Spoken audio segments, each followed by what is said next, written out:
Hello সোনার দেশের city গোল্ডের জনগণ ভাইও মোর কথা হল ডক্টর ইউনূসকে বাংলাদেশের প্রধানমন্ত্রী বানের দরকার নাই, তার বদলে ময়ূক রঞ্জন ঘোষকে বানে ফেলান। কারণ এই বিরল প্রজাতির অদ্ভুত লোকটা বাংলাদেশকে নিয়ে যতটা না চিন্তা করে মোর মনে হয় অতগুলো চিন্তা আমার ডক্টর ইউনূসও করে না।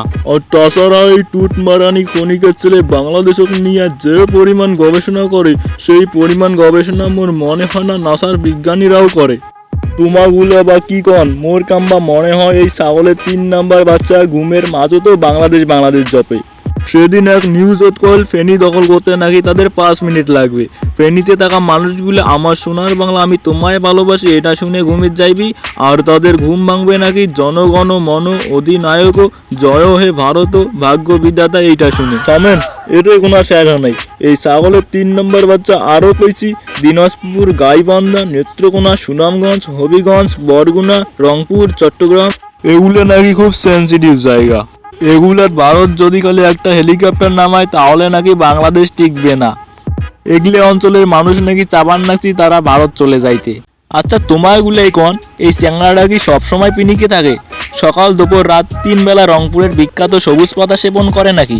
না মানে রংপুরের সবুজ পাতা না খাইলে তো এমন কথা ওই কয়বার পারলাম। যেগুলো এলাকার নাম এই বিরল প্রজাতির অদ্ভুত প্রাণীটি উচ্চারণ করছি সেগুলো মানুষ যদি এই মানচিটা গাতের কাছত পাইল হয় তাইলে মোর বিশ্বাস রংপুরের মানুষ একদার বিসি 2টা খুলি শিলপাটা দিয়ে থেতলে দিল হয়, তারপর ওর হাতত হারিকেন ধরে দিয়ে পেছন দিয়ে আইকাওয়ালা বাস ঢুকি দিল হয়। তাছাড়া এই বিরল প্রজাতির ছবি আমার দেশের মানুষ পুড়িয়ে ফেলছিল। তারপর চ্যাংড়াটা কয় বাংলাদেশের মানুষের এত সাহস হয় কি করে আমার ছবি পুড়িয়ে ফেলার।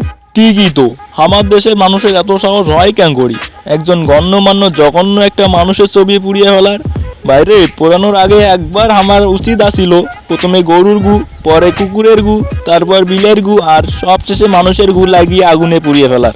কোনো প্রকার গু না লাগিয়ে সরাসরি আগুনত পুড়িয়া ফেলা একদমই ঠিক হয় নাই। এখন তোমাগুলোর মনে একটা প্রশ্ন আসবে পাইছে, গুয়ের সাথে এই মানুষটার আবার সম্পর্ক ঘটে। শোনো তোমাগুলো কম, তোমার আমার মুখ দিয়ে খালি কথায় বাইর হয়, কিন্তু এই গণ্যমান্য জঘন্য ব্যক্তিটার মুখ দিয়ে কথার বদলে খালি গুয়ে বাইর হয়। বাংলাদেশে হিন্দু মুসলিম দাঙ্গা লাগানোর জন্য এই বিরল প্রাণীটি প্রতিদিন গবেষণা করে নানা রকম গুজবের পয়দা করে, সেইগুলো গুয়ের চেয়ে বেশি দুর্গন্ধযুক্ত। ভারতও হারে দিয়ে অনূর্ধ্ব-19 এশিয়া কাপ জিতিল বাংলাদেশ। আমার দেশের সকল প্লেয়াররা সেজদা দিয়ে আল্লাহর কাছে শুকরিয়া আদায় করছে। প্লেয়ারগুলোর মাঝে একজন হিন্দু আছিল, সে সেজদা দেয়নি। এটা দেখে তো মুই ফের ভয়ত আসুম, কারণ এই টুতমারানি খনিকের ছেলে এটা নিয়েও হয়তো গুজব বের করবে, হয়তো হুমন্দির উপর প্রচার করবে। দেখুন হিন্দু বলে ছেলেটাকে সেজদা দিতে দেয়নি বাংলাদেশের মৌলবাদীরা। বাংলাদেশ থেকে অনেকে নাকি এই খনিকের ছেলেকে ফোন করে বলে ময়ূখ দাদা আপনি যা করছেন ঠিকই করছেন। ইউনূস সরকারকে আমরা চাই না, ইউনূস আমাদের মাথায় বন্দুক তাক করে ক্ষমতায় টিকে আছে। এখন মোর কথা হল মুই যে তাকে সকাল বিকাল রাতে 3 বেলা সাধু চলিত ভাষায় গালিগালাজ করং এগুলো কি ওই দেখে না? শুধু মুই না, মোর মতো আরো অনেকে গালিগালাজ করে, এগুলো কি ওই দেখে না? এই টুট মারানি মুস্কি হাসি দিয়ে বলে বাংলাদেশ থাকবে না বাংলাদেশ নাকি থাকবে না। এখন মোর কথা হল তাইলে বাংলাদেশের মানুষ যাইবিটে কোনটে? সবাই কি বৌদির কাছে চলে যাইবি নাকি? এতগুলো মানুষের লোড বৌদি নিতে পারবি তো? কি আর বলবো ভাই, মনের কষ্টের কথা।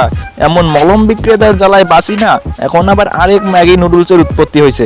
এই ম্যাগি নুডলস বলছে আমরা নাকি ভারতের দয়ায় বেঁচে আছি, ভিক্ষা করে চলছি। যে দেশটা ভিক্ষা করে চলছে ভারতের দয়া চলছে। ভারত আমাদের খেতে দেয় পড়তে দেয়।